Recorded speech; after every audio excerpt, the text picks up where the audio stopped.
বাংলাদেশ অংশে দুইবার সে successfully fail করেছে।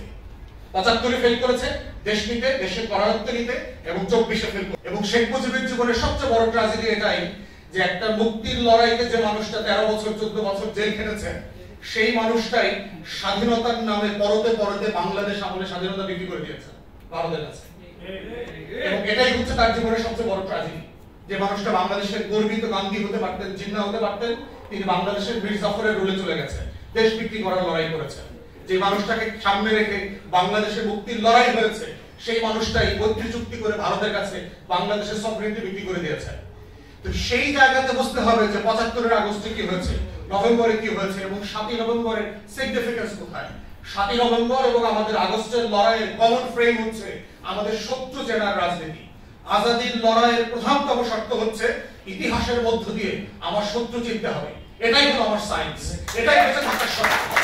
এবং একটা রাষ্ট্রের আজাদির শত্রুকে যদি আমরা বারবার চেনার পরে আবার ওই ফাঁদে পড়ি, তাহলে ওই রাষ্ট্রকে বারবার রক্ত দিয়ে, ঘাম দিয়ে, শ্রম দিয়ে, আবু সাইদদের রক্তের উপর দিয়ে বারবার লড়াই করতে হবে, কিন্তু দেশ স্বাধীন থাকবে না।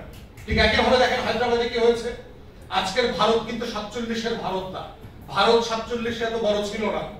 আজকের আপনার এই যে দেখেন, গোয়া দেখেন, জুনানগর দেখেন, হায়দ্রাবাদ দেখেন, সিকিম দেখেন, কাশ্মীর দেখেন, ৬৩১টা প্রিন্সলি স্টেট ছিল 47, যারা ইন্ডিয়ান নেগোসিয়েশনের, ব্রিটিশ কলোনিয়াল নেগোসিয়েশনের অংশীদার ছিল না। তাদেরকে সবাইকে অপশন দেওয়া হয়েছিল, তারা যে যেখানে যেতে চায় সেখানে যেতে পারবে, তারা স্বাধীন থাকবার কথা ছিল। তাদেরকে দেখে কি করেছে দেখেন, 47-এর অনওয়ার্ডস ভারত প্রত্যেকটা প্রিন্সলি স্টেটকে দখল করে নিয়েছে, প্রত্যেককে।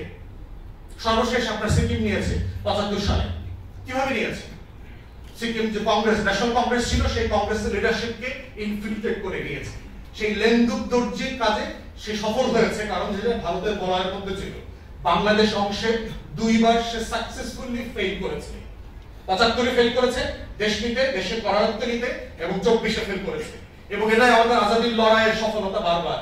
এবং বাংলাদেশের এই মাটি বিজয় ইতিহাস, শত শত বছরের ইতিহাস। 13th সেঞ্চুরিতেও এই উত্তর অঞ্চলে দিনাজপুরে যখন মুঘলের পাহাড় আসছিল, আমাদের বাংলা শাসকরা তাকে যুদ্ধে পরাজিত করেছে এবং চুক্তি করে, সন্ধি চুক্তি করে দিল্লিতে ফেরত পাঠাইছে।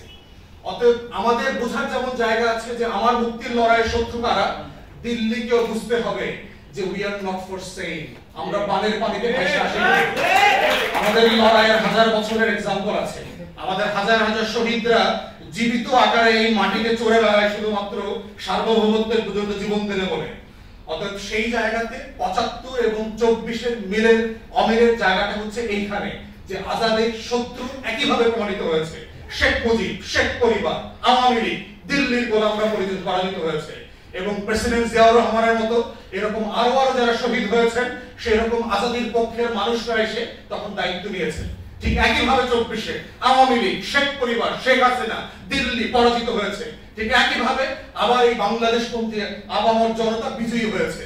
এটাই আমাদের আজাদির লড়াইয়ের সিমিলারিটি, কন্ট্রাস্টের জায়গাটা আর কি। এবং ফিউচারের জন্য এটা মাথায় রাখতে হবে আমাদেরকে এবং আমাদের শত্রুদেরকে, যে আগামী দিনগুলোতে আমার এই মুক্তির লড়াইতে কারা সবচেয়ে বড় বাধা হয়ে আসতে পারে, সেই ড্যামগুলোকে আইডেন্টিফাই করতে হবে এবং ভেঙে দেওয়ার জন্য প্রস্তুতি নিতে হবে। প্রশ্ন হচ্ছে, আমরা বিভিন্ন রাজনীতি করি, এখানে বিভিন্ন রাজনৈতিক দলে আছি, কিন্তু আজাদির প্রশ্নে, স্বাধীনতার প্রশ্নে, সার্বভৌমত্বের প্রশ্নে, আত্মমর্যাদার প্রশ্নে, জাতীয় স্বার্থের প্রশ্নে, আমার ফরেন পলিসি, আমার defence policy, there is no difference of opinion. There can be no difference of opinion. Come what may, BNP আসুক, জামাত আসুক, অন্য দল আসুক, কোয়ালিশন আসুক, এই প্রশ্নগুলো হচ্ছে কমন কোয়েশ্চেন। এই